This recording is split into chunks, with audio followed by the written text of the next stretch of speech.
Hello boys and girls, welcome to Avocado English ABCs. Today we're going to go down memory lane and we're going to read a classical vintage story. Today's story is called Bike for Sale. Let's take a look. As I read the story, you can follow along with me. Bill Hunt had been happy with his old bike until his friends Pete and Dick got new ones. Then his bike seemed no good at all. On their bright new bikes, Pete and Dick raced all over Hilltown. They kept blowing their noisy new horns so that people would look at them. Bill's bike was smaller than the new ones. There was hardly any paint left on it. The horn wouldn't work, and the wheels made squeaky noises. I wish I didn't have this bike, thought Bill. Maybe then I could get a new one.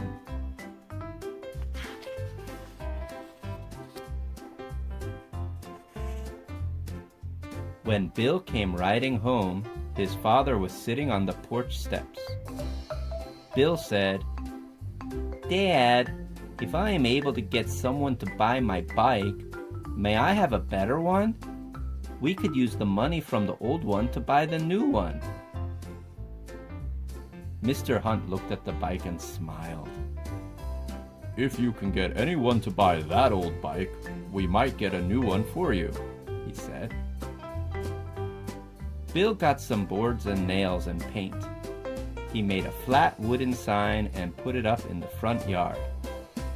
The sign said, "Bike for sale here. Buzz the bell and ask for Bill." Before long, a little boy and his mother came along and saw the sign. Bring, bring. They buzzed the bell and asked for Bill. He pulled his bike around to the front of the house where the woman and her son could see it. I don't want that bike," said the boy to his mother. "The paint's all gone." The woman shook her head and said, "I guess we won't take the bike." Then she and the little boy walked away. Bill hurried to the kitchen. "Mother," he said, "I'm going to paint my bike. Is there any of that quick-drying paint left? I mean, the green paint that you used on the kitchen chairs? And do we have any sandpaper?" "Yes, Bill," said Mrs. Hunt. She told him where to find the things she wanted. When his bike was sanded and painted, it looked wonderfully bright and almost new. So Bill made another flat wooden sign. The sign said, "Bike for sale here. Just painted. Buzz the bell and ask for Bill." Early the next afternoon, the doorbell buzzed. Bring, bring. Bill went to the door and found a man and his son. They were standing there.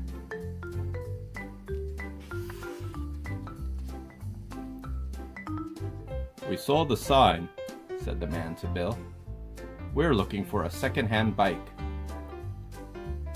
Bill showed his newly painted bike to the boy and his father. "Thanks," the boy said, "but I want a larger bike than that." After the man and the boy had gone, Bill remembered that he could make the bike seat and handlebars higher. There's a nut under the seat that holds it in place, thought Bill, and one on the front of the bike that holds the handlebars. I'll have to get some tools to move the nuts. They haven't been off for a long time. Bill got tools and went to work. Finally, he was able to turn the nuts and get them off. He lifted the seat and handlebars as high as they would go and put the nuts back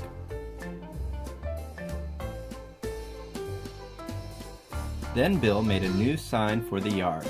The sign said, "Big bike for sale here. Just painted. Buzz the bell and ask for Bill." 2 days went by. No one stopped to ask about the bike.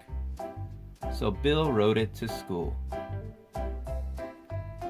Bill told his friends what he had done to the old bike. They tried riding it. "It's nice looking," said Pete. "It's big enough," said Dick.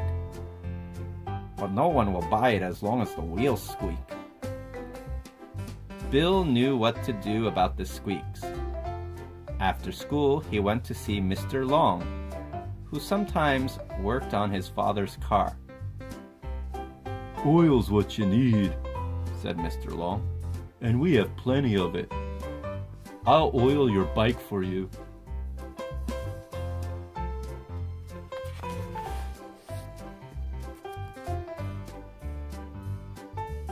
The bike didn't squeak a bit when Bill got on the seat and rode up the street.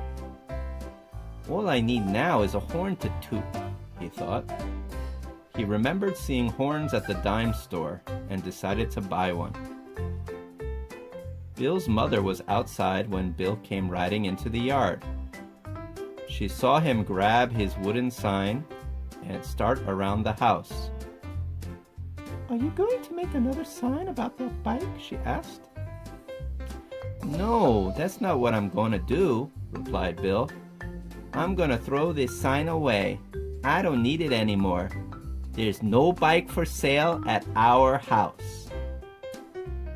The end. Boys and girls, why didn't Bill need a new bike anymore? Because he fixed it up and it was like new. And that's the moral of this story. You don't need a new toy when you can fix your old toy. I hope you enjoyed this vintage reading time. I'll see you again. Bye-bye.